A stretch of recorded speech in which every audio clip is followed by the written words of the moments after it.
Hello दोस्तों, तो अब तक हमने सोलो लेवलिंग के एपिसोड 2 में देखा कि स्कूल में ग्रोक्टर्स सभी बच्चों को एक के बाद एक मारने लगते हैं। लेकिन जैसे ही ग्रोक्टर्स का चीफ जिन्हो की बहन जिन्हा को मारने के लिए उसका मुंह पकड़ता है, तभी वहाँ पे जिन्हो आ जाता है। अब हम चलते हैं एपिसोड 3 की ओर। यहाँ हमें देखने को मिलता है कि जिन्हो इग्रिस को बुलाता है और उसको अपनी बहन का ख्याल रखने को कहता है। यहाँ पे वो इग्रिस के साथ अपने कुछ सोल्जर्स को भी बुलाता है और उन्हें बाकी बच्चों को नीचे ले जाने को कहता है। यहाँ पे जिन्हो ग्रोक्टर्स पर बहुत ही ज्यादा गुस्सा होता है। दूसरी तरफ ग्रोक्टर का चीफ उसकी आर्मी को जिन्हो पे हमला करने का ऑर्डर देता है, लेकिन यहाँ जिन्हो अकेली सभी ग्रोक्टर्स को बड़ी ही आराम से मार देता है, जो कि बहुत ही नेक्स्ट लेवल था। अब आखिर में सिर्फ ग्रोक्टर्स का चीफ ही बचता है। यहाँ पे जिन्हो ग्रोक्टर के चीफ को एक सवाल पूछता है कि तुम इंसानों को क्यों मारते हो। यहाँ पे ग्रोक्टर्स का चीफ जवाब देता है कि हमें इंसानों को मारने के लिए आवाज आती है। जिन्हो उससे सवाल करता है, तो फिर तुम लोगों को मुझे मारने के लिए आवाज नहीं आती। यहाँ ग्रोक्टर्स का चीफ कुछ नहीं बोलता और कहता है कि मुझे माफ कर दो, लेकिन इन दी एंड जिन्हो उसको मार देता है। अब दूसरे सीन में हमें डंजन दिखाया जाता है, जिसकी फाइट जिन्हो बीच में छोड़कर चला आया था। लेकिन उससे पहले अगर आप इस चैनल पर नए हो तो इस चैनल को सब्सक्राइब कर देना, और उसके साथ आपको ये वीडियो पसंद आ रही है तो इस वीडियो को भी लाइक कर देना। तो चलिए अब हम वापस चलते हैं अपनी स्टोरी की ओर। तो यहाँ पे हमें देखने को मिलता है कि डंजन का लीडर आ जाता है, जिसका नाम है आर्च लीच, और ये बहुत ही खतरनाक एंड फेमस मॉन्स्टर है। ये इसलिए इतना फेमस है क्योंकि इसने चाइना के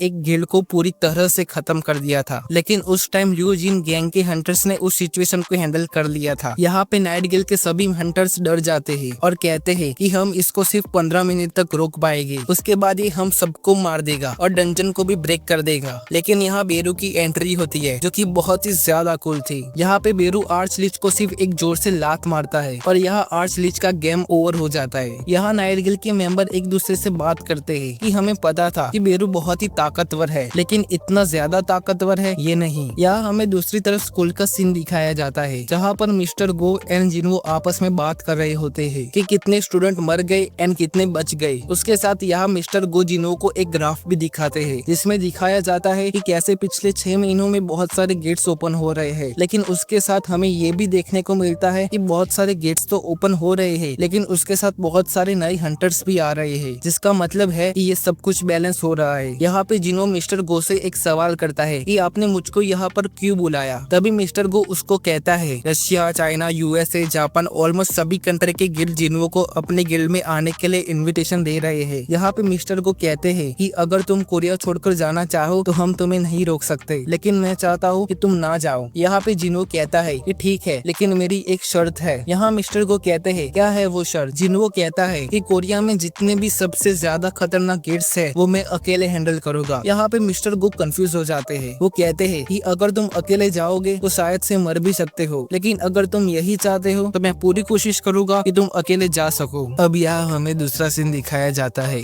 जिसमें जिन्हो अपने कजिन को कॉल करता है, जिसका नाम सोयोन होता है। वैसे सोयोन एक ए रैंक हंटर है, लेकिन उसके साथ वो एक सेलिब्रिटी भी है। यहाँ पे जिन्हो सोयोन को अपने न्यू गिल्ड के बारे में बताता है एंड उसको गिल्ड में ज्वाइन करने का ऑफर भी देता है। लेकिन यहाँ सोयोन को लगता है कि शायद से जिन्हो किसी स्कैम में फंसा है, तो वो जिन्हो को कहती है कि मैं तुम्हारे गिल्ड के मेंबर से मिलना चाहती हूँ। यहाँ पे जिन्हो सोयोन एंड जिन्हो को एक दूसरे के साथ मिलवाता है, लेकिन जैसे ही सोयोन को पता चलता है कि जिन्हो के गिल्ड में जिन्हो भी है तो वो शॉक हो जाती है। यहाँ पे जिन्हो उसे कहता है कि तुम एक सेलिब्रिटी हो, ऐसे रिएक्ट मत करो। लेकिन यहाँ पे सोयोन सेलिब्रिटी होने के बावजूद भी जिन्हो की फैन होती है। जिन्हो सोयोन से कहता है कि तुम हमारे गिल्ड में ज्वाइन करना चाहती हो, तो सोयोन तुरंत ही हाँ कर देती है। यहाँ पे सोयोन जिन्हो से कहती है कि मैं तुम्हारे साथ एक सेल्फी लेकर सोशल मीडिया पर अपलोड कर सकती हूँ। जिन्हो कहता है ठीक है, लेकिन हमें यहाँ दूसरी तरफ देखने को मिलता है कि ये सेल्फी चाहिन देख लेती है, पर ये देखकर वो पूरी तरह से चौंक जाती है, जो कि बहुत ही फनी था। अब हमें दूसरा सीन दिखाया जाता है, जिसमें हंटर एसोसिएशन के सभी मेंबर्स मीटिंग कर रहे होते हैं, जहाँ पे मिस्टर गो जिन्हो की शर्त के बारे में सबको बता रहे होते हैं कि कैसे वो अकेले सभी खतरनाक गेट्स में जाना चाहता है। लेकिन तभी एसोसिएशन में से एक मेंबर चिल्लाने लगता है और कहता है कि नियम सभी के लिए एक ही होता है, चाहे वो जिन्हो हो या फिर कोई और। लेकिन यहाँ मिस्टर गो समझाते हैं कि अगर जिन्हो किसी और कंट्री में चला गया और यहाँ पे कोई एस रैंक गेट ओपन हो गया तो फिर हमें बचाने वाला यहाँ पे कोई नहीं होगा। तभी यहाँ दूसरे मेंबर धीरे धीरे मिस्टर गो की बात को एग्री करने लगते हैं और वो बंदा जो सबसे ज्यादा चिल्ला रहा था वो भी शांत हो जाता है। तो यहाँ पे ये फाइनल हो जाता है कि जिन्हो अकेले ही किसी भी गेट में जा सकता है। यहाँ पे दूसरी ओर हमें देखने को मिलता है कि एक डंजन ब्रेक हुआ है जो कि एक ए रैंक डंजन है। यहाँ पे जिन्हो अकेले ही इस डंजन में जाने वाला होता है, लेकिन वहाँ पे जिनचुल आ जाता है जो कि मिस्टर गो का असिस्टेंट है। वो जिन्हो को बताता है कि वो भी उसके साथ डंजन में आएगा। दरअसल यहाँ पे जिनचुल ऑब्जर्व करना चाहता है कि जिन्हो ये सब अकेले हैंडल कर पाएगा या नहीं। यहाँ पे जिन्हो जिनचुल को अपने साथ ले जाने के लिए रेडी हो जाता है। दूसरे सीन में दोनों ही डंजन की अंदर चले जाते हैं। यहाँ पे जिन्हो की आर्मी बड़ी ही आराम से सभी ए रैंक मोस्टर को मार देती है, जो देखकर जिनचुल शॉक हो जाता है। लेकिन यहाँ पे जिनचुल सबसे ज्यादा इम्प्रेस इग्रिस की फाइटिंग स्किल से होता है। थोड़ी देर बाद सभी मोस्टर खत्म हो जाने के बाद जिन्हो अपनी आर्मी को क्रिस्टल कलेक्ट करने का ऑर्डर देता है, लेकिन तभी वहाँ पे डंजन का लीडर आ जाता है। जिन्हो अपनी आर्मी से कहता है कि इसको मैं देख लूंगा, तुम सिर्फ क्रिस्टल कलेक्ट करो। और यहाँ पे जिन्हो अपने छोटे से हथियार को निकालता है और एक ही बार में डंजन के लीडर को मार देता है। ये देखकर जिनचुल सोचता है कि ये कहाँ आ गया मैं। अब अगले सीन में हमें दिखाया जाता है कि जिनचुल डंजन में जो भी हुआ उसके बारे में मिस्टर गो को बताता है। यहाँ पे मिस्टर गो स्माइल करते हैं और कहते हैं he is the one man guild, मैं उसके बारे में गलत नहीं था। अब अगले सीन में हमें जापान के टोक्यो शहर का सीन दिखाया जाता है, जहाँ पे बहुत ही बड़ा एक मैसिव गेट ओपन होता है जो कि शायद से एस रैंक डंजन है। यहाँ पे हमें देखने को मिलता है कि सभी गिल्ड्स के लीडर्स मीटिंग कर रहे होते हैं। इसमें हमें कुछ हंटर्स भी देखने को मिलते हैं जिन्होंने जेजू आइलैंड की फाइट में पार्टिसिपेट किया था। यहाँ पे जापान की हंटर एसोसिएशन का प्रेसिडेंट सबको कहता है कि अगर हमें इस गेट को जल्दी से बंद नहीं किया तो वो ब्रेक हो जाएगा, जिसकी वजह से पूरा जापान खतरे में आ सकता है। वहीं पे एक मेंबर उसको सजेस्ट करता है कि हमें थॉमस आंद्रे से हेल्प लेनी चाहिए, लेकिन यहाँ पे उनके पास उतना बजट नहीं होता। तभी वहाँ पे बैठा एक मेंबर जिसका नाम सुकीमो होता है, वो सजेस्ट करता है कि मैं एक हंटर को जानता हूँ जो हमारी मदद कर सकता है अगर उसको पैसे मिले तो। इसका नाम होता है यूरी और लॉफ।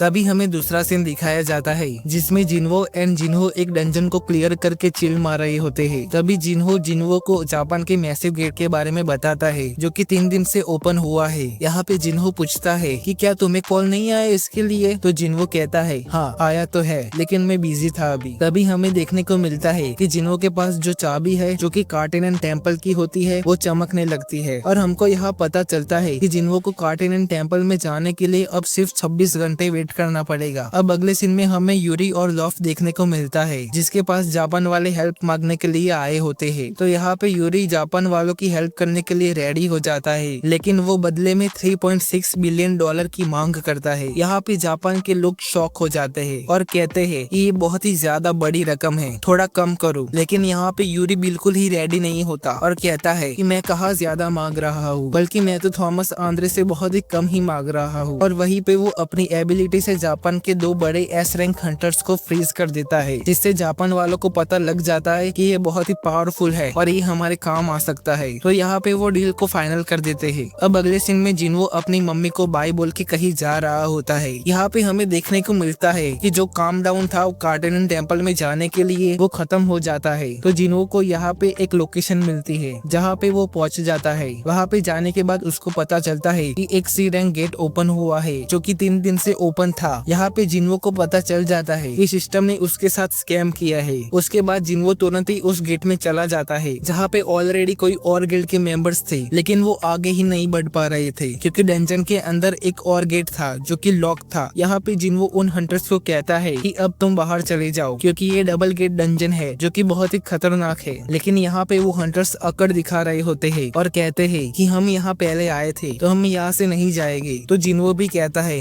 ठीक है फिर जाओ अंदर। तो उनमें से एक हंटर टेम्पल के अंदर चला जाता है, जिसके बाद एक बड़ा सा स्टैचू उसको मारने ही वाला होता है, लेकिन जिन्हो तुरंत ही उस हंटर्स को बाहर खींच लेता है और उस हंटर्स के साथ बाकी हंटर्स भी बाहर चले जाने के लिए रेडी हो जाते हैं। अब जिन्हो टेम्पल के अंदर जाता है, उसी वक्त टेम्पल का दरवाजा बंद हो जाता है एंड सभी लाइट्स ऑन हो जाती है, बिल्कुल सीजन 1 के एपिसोड 1 की तरह। जिन्हो को यहाँ पता चल जाता है कि यहाँ जितने भी स्टैचू है वो सभी एक पपेट्स है जो कि प्रोग्राम्ड है। लेकिन यहाँ पे एक और भी स्टैचू होता है जिसमें से इंटेंस ऑरा आ रहा होता है और जिन्हो उसके पास जाके खड़ा हो जाता है एंड उसको कहता है कि अपनी घटिया सी स्माइल को बंद करो। यहाँ पे जिन्हो को पता चलता है कि शायद से यही स्टैचू है जो सभी को कंट्रोल कर रहा है। अब उसके बाद जो भी होता है वो बहुत ही सीरियस एंड खतरनाक होता है, लेकिन उसको हम कवर करेंगे अगले वीडियो में। तो दोस्तों अगर आपको ये सोलो लेवलिंग की रिकैप सीरीज पसंद आ रही है तो इस वीडियो को लाइक कर देना, क्योंकि इस तरह की वीडियो बनाने में बहुत ही ज्यादा मेहनत लगती है, लेकिन आपकी एक लाइक से ये सारी मेहनत वसूल हो जाती है। और उसके साथ इस वीडियो को अपने दोस्तों के साथ स्क्रीनशॉट भी शेयर कर देना एंड इस चैनल को भी सब्सक्राइब कर देना। मैं जल्द ही मिलता हूँ आपको एक और नई एपिसोड के साथ, तब तक के लिए बाय।